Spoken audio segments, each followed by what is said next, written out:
Hi friend, প্রচন্ড গরম পড়েছে। তো তোমরা সবাই কেমন আছো এই গরমে? সবাই কমেন্ট করে জানাও। আর আমাদের ঘরের কাজ কত পর্যন্ত হয়েছে তোমাদেরকে দেখাচ্ছি, চলো তোমরা দেখো। এই যেটা দেখতে পাচ্ছ, এটা হচ্ছে সিঁড়ি। এটা তোমাদেরকে দেখিয়েছিলাম।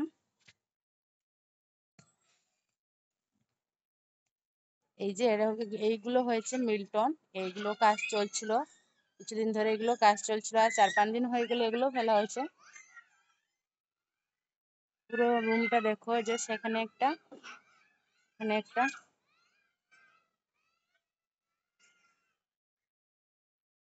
তো ছোট্ট একটা ঘর, আমাদের বেশি বড় করা হয়নি,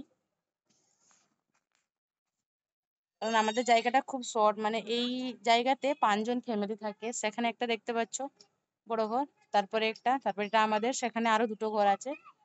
তো আমার শ্বশুরের 5 জন ভাই, তো এইটুকু জায়গার মধ্যে অ্যাডজাস্ট করে থাকতে হয়। তো সেই জন্য মানে রুমগুলো ঠিক আছে, বাট ছোট ছোট হয়েছে একটু ঘরটা, মানে বেশ সামনের দিকে যায়নি।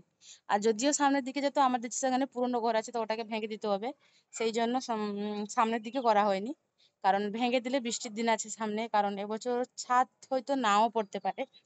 যতটুকু সম্ভব হচ্ছে করা হচ্ছে।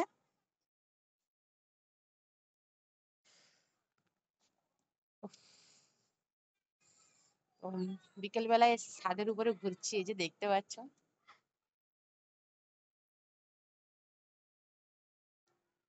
গরমের দিনে এখানে বসতে খুব ভালো লাগে, আর রাতেও আমি চলে এসি। লাইট দেওয়া আছে এখানে, তো রাতের সময়ও আমি এসে এখানে এর উপরে বসি। খুব সুন্দর বাতাস দেয়।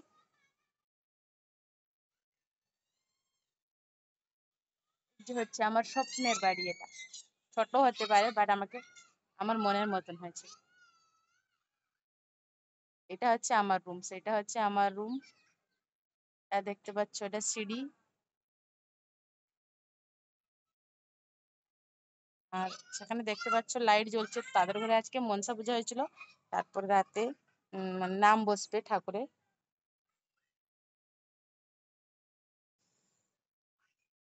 তো আমার ভিডিওটি যদি ভালো লাগে থাকে, অবশ্যই লাইক, কমেন্ট আর শেয়ার করো। বাই।